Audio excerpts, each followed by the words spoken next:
Uma das questões mais interessantes em relação à nossa interação com a Lua é: por que nunca voltamos lá depois das missões Apollo? E o que é ainda mais curioso é que, embora a União Soviética, na época, estivesse se tornado bastante capaz de enviar seus astronautas para a Lua, isso parece nunca ter sido feito. Será que havia ações de governos associados com a Lua? Alienígenas ou outros seres que alertaram a humanidade para ficar longe por algum motivo? Chegar à Lua foi um feito tão inacreditável que até hoje muitas pessoas estão convencidas de que todo o evento foi, na verdade, encenado em um estúdio de Hollywood. Mas sugerem não só que pousamos na Lua, mas que aquilo que foi encontrado lá é mais incrível do que sabemos. Durante a missão lunar Apollo, em 1969, depois do pouso, houve uma falha de 2 minutos que foi muito estranha nas transmissões de rádio. E o que aconteceu durante esses 2 minutos tem provocado muita controvérsia. Colômbia, aqui é Houston, checagem de rádio. Over. Colômbia, aqui é Houston, over. Entendido. Segundo o cientista e pesquisador da NASA, Otto Binder, vários radioamadores conseguiram interceptar comunicações secretas com o controle da missão que não foram tornadas públicas. Os astronautas aparentemente disseram ter visto objetos extraterrestres na Lua, inclusive discos voadores parados ao longo da borda de uma cratera bem à vista. Bom, a verdade é que cada um dos astronautas tinha um canal médico separado. Esse canal não era público e podia ter sido facilmente usado para comunicar informações que não deveriam ser ouvidas nas transmissões gerais públicas. O que é muito interessante nessa história, porém, é o fato de que 30 minutos depois do pouso na Lua, a história estava circulando pela NASA. Ei, você ouviu? Eles viram uma coisa na borda de uma cratera. Todos estavam agitados. Eles não sabiam o que fazer. Eles não sabiam se deviam sair. É interessante assistir as imagens de quando eles voltaram da Lua. Eles não estão sentados lá, pulando e se agitando de alegria, dizendo: eu tive a experiência mais incrível da minha vida, eu estive na Lua. Eles não estão dizendo isso. Eles parecem muito solenes, muito deprimidos. Estão quase olhando para baixo. Parece que vão vomitar. Eles parecem perturbados. Será que viram alguma coisa lá que não puderam contar ao público por causa das implicações? Acredito que aquilo que esse país decidiu fazer era algo que ia ser feito mais cedo ou mais tarde. Descobrimos pela primeira vez que o homem tem a flexibilidade ou a opção de caminhar aqui neste planeta ou em algum outro. Isso é o início de uma nova era. Depois da Apollo 11, a NASA enviou mais 6 missões tripuladas até a Lua, terminando com a Apollo 17 em 1972. A Lua seduz a imaginação dos homens desde o início da civilização. Ela tem 1/4 do tamanho da Terra e é, de longe, o corpo celestial dominante nos céus noturnos. Ela leva cerca de 30 dias para dar a volta à Terra. A Lua brilha, mas não por causa de alguma propriedade da própria Lua. Ela reflete os raios do Sol e isso a faz brilhar. O motivo de a Lua ter fases é que a Terra bloqueia a luz do Sol conforme a Lua se move ao redor da Terra. Então, gradualmente, ela recebe cada vez um pouco mais dos raios do Sol. A Lua tem muita importância.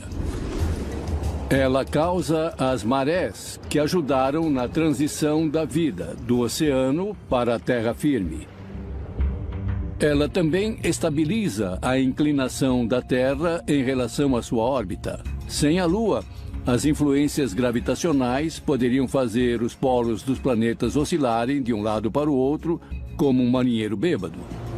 A Terra teria sido um lugar muito mais caótico para que a vida, em especial para que a vida avançada se desenvolvesse se não fosse pela Lua. Embora a Lua seja muito importante para o surgimento da vida na Terra, esse corpo celestial é inabitável. Não há oxigênio respirável. E as temperaturas na superfície chegam a extremos que vão desde 120 graus quando voltada para o Sol, até 158 graus negativos na sombra. É um ambiente muito sério porque não tem oxigênio. Então os astronautas que estavam na Lua tinham de estar completamente selados.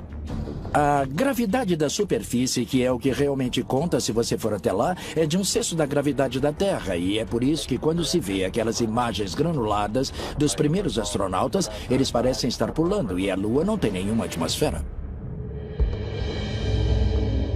Os astronautas, quando chegaram à Lua, de repente puderam olhar para o mundo em que cresceram, a Terra, de um lugar diferente. Eles puderam ver toda a humanidade em sua pequeneza no universo. E isso teve mesmo um efeito muito profundo nos astronautas. É possível que os astronautas norte-americanos não estivessem sozinhos na Lua? Foi por isso que nunca voltamos depois da Apollo 17? Os seres humanos são fascinados pela Lua desde o surgimento do homem.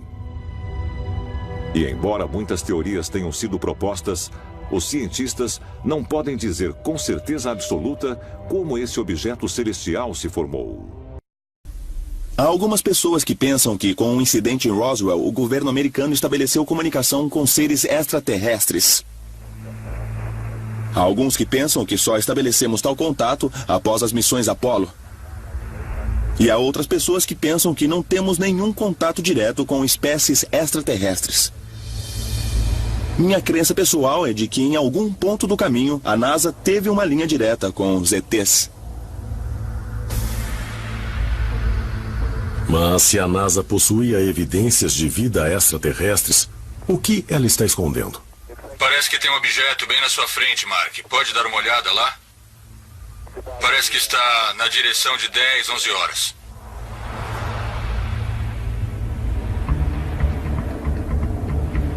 A NASA pode ter encontrado evidências da existência de vida extraterrestre na Lua?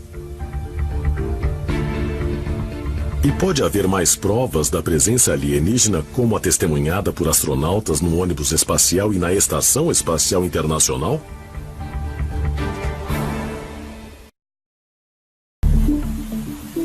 29 de julho de 1958. Em reação ao lançamento bem-sucedido do satélite espacial soviético Sputnik, o presidente Dwight Eisenhower assina a Lei Nacional de Espaço e Aeronáutica, fundando oficialmente a NASA.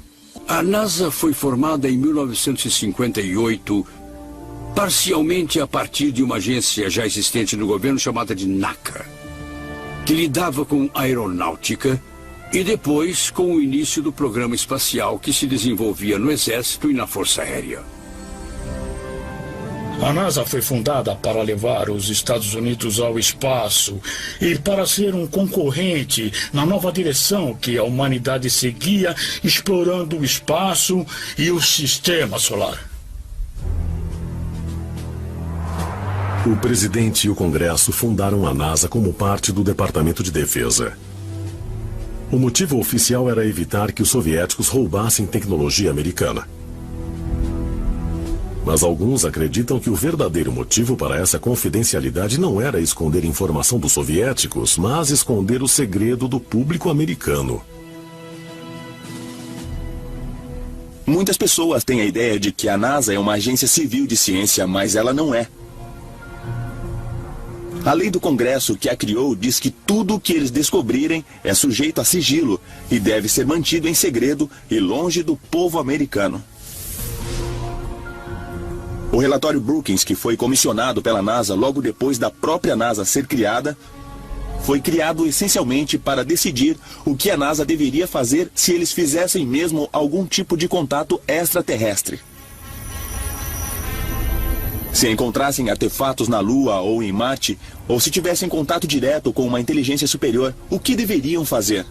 O relatório Brookings diz especificamente, número 1, não contem a ninguém. Se contar a alguém, você vai acabar destruindo a nossa civilização. Vai nos destruir. Nos últimos anos, oficiais do programa espacial da NASA admitiram manipular registros originais de algumas aterrissagens na Lua e perderem pedras coletadas na superfície lunar. Alguns dizem que fotos que a NASA tirou da Lua e de Marte indicam que eles sabem mais do que nos dizem. Nós vamos ter que nos convencer do fato de que nos contaram a mentira coletiva mais monumental de nossas vidas sobre os grupos não humanos tecnologicamente avançados que fundamentalmente impactam a vida sobre o planeta Terra, e vocês vão achar evidências no lado mais distante da Lua e, sem dúvidas, em Marte também. Toda vez que você olha uma fotografia de uma sonda não tripulada do planeta Marte, há quase sempre uma coisa muito estranha que não pertence ao lugar e que parece estrutural. Carl Sagan costumava falar das pirâmides de Elísio. Mas o que esses homens fizeram longe das câmeras?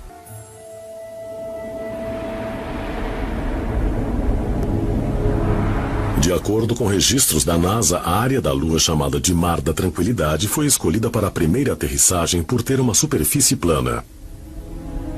Mar de Tranquilidade. Mas alguns pesquisadores dizem que esse local foi escolhido porque naquela data as coordenadas se alinhavam diretamente sobre o cinturão de Orion. Eles escolheram os locais de aterrissagem primeiramente, escolhendo uma data específica, uma latitude e uma longitude específica e uma hora específica também. Depois você tinha que voltar a partir daquela posição para criar o que chamam de janela de lançamento.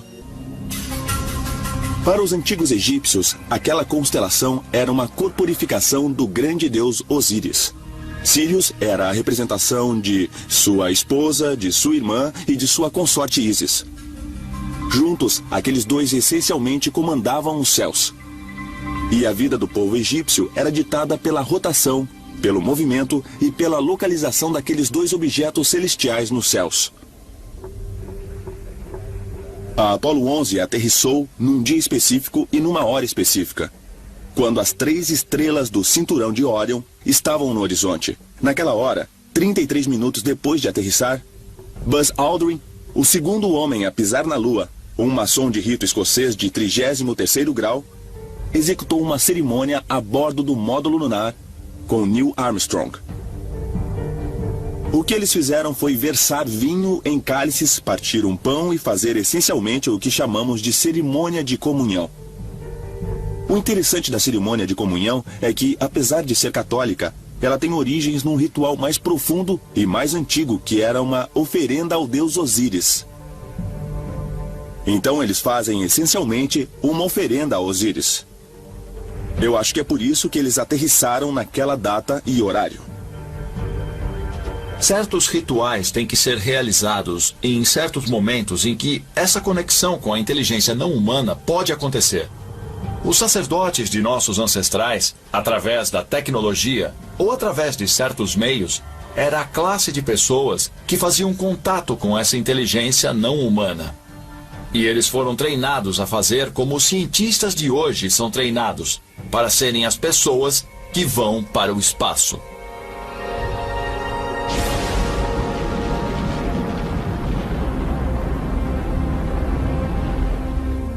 Foram deixados na Lua instrumentos científicos, uma bandeira americana e uma pequena placa comemorativa da missão Apollo 11.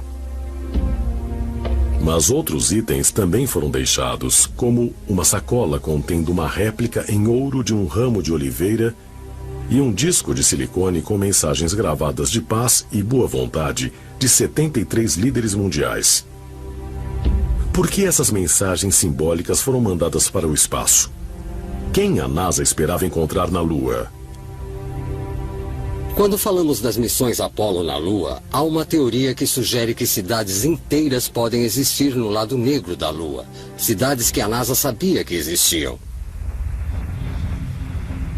Dessas missões teriam sido trazidos à Terra artefatos das ruínas desses antigos locais. É possível que não fossem rochas lunares que eles vieram e trouxeram como amostras, mas talvez tecnologia alienígena. Se extraterrestres estiveram aqui no planeta, e tenho certeza de que sim, é provável que encontremos evidências na Lua. Porque a Lua é o ponto de parada.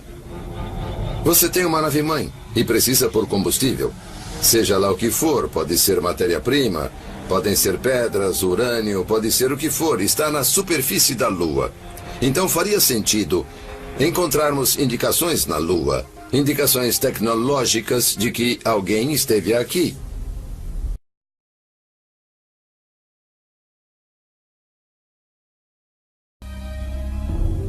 Vemos essa prática de passar conhecimento através de uma sociedade secreta desde a época dos tempos dos Illuminati, que acreditavam que poucos escolhidos da elite eram inteligentes o suficiente capazes de lidar com esse conhecimento secreto, mas não a população como um todo. Então permanece a questão, esse conhecimento foi passado através das sociedades secretas durante gerações? E isso pode relacionar as sociedades secretas que conhecemos nos tempos modernos àquelas dos tempos dos faraós?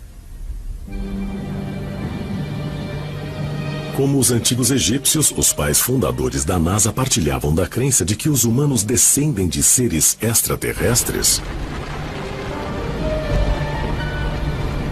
O que os membros dessas sociedades secretas sabiam sobre viagem espacial?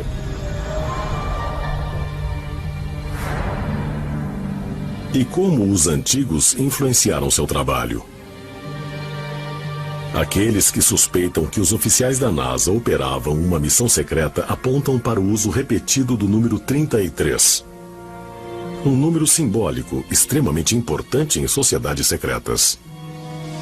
Se você observar a primeira pista de aterrissagem em Cabo Canaveral, onde aterrissavam aeronaves e um dia chegaria ao ônibus espacial, essa pista era de número 33. Se você observar a plataforma de lançamento em White Sands, no Novo México, a única plataforma de lá é a de número 33.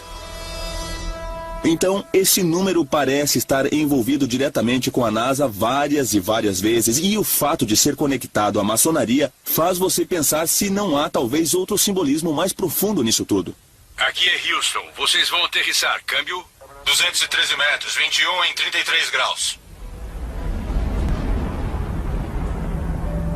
Pesquisadores acreditam que a relação com crenças antigas egípcias também pode ser encontrada no emblema do programa espacial Apollo da NASA. Eles dizem que o A grande no campo estelar simboliza não só o deus grego Apolo, mas também Assar, o deus egípcio mais conhecido como Osíris. Isso é indicado pela reunião de 3 estrelas no centro do A, que representam as estrelas do cinturão de Órion. Você tem que suspeitar que estrelas como Orion e Sirius são muito importantes para a NASA, porque era de lá que as tradições antigas, incluindo a egípcia, diziam que os deuses do espaço tinham vindo. Elas seriam nossas origens. Pesquisadores apontam que o símbolo nos emblemas na missão Mercury são quase idênticos a um grande ícone do Antigo Egito. Alguns pesquisadores acreditam que evidências dos objetivos secretos da NASA podem ser encontradas nas relações íntimas entre seus cientistas fundadores e sociedades secretas. Essas sociedades secretas foram formadas em torno de uma crença de que eles descendiam diretamente daqueles grandes deuses do Antigo Egito, Ísis, Osíris e Horus. Eles consideravam esses deuses a verdadeira origem de sua linhagem e também que os próprios deuses vinham do espaço. No topo estavam os maçons. James Webb, que era diretor da NASA. Um homem chamado Kenneth Kleinef, que era o cabeça do programa Mercury, do programa Apollo e do programa Gemini. Ele era um maçom de rito escocês de 33º grau. Abaixo deles havia a Ordem Hermética da Aurora Dourada, ou os seguidores de Aleister Crowley. Pessoas como Jack Parsons da JPL se reuniram e acabaram sob o mesmo teto, com os mesmos objetivos,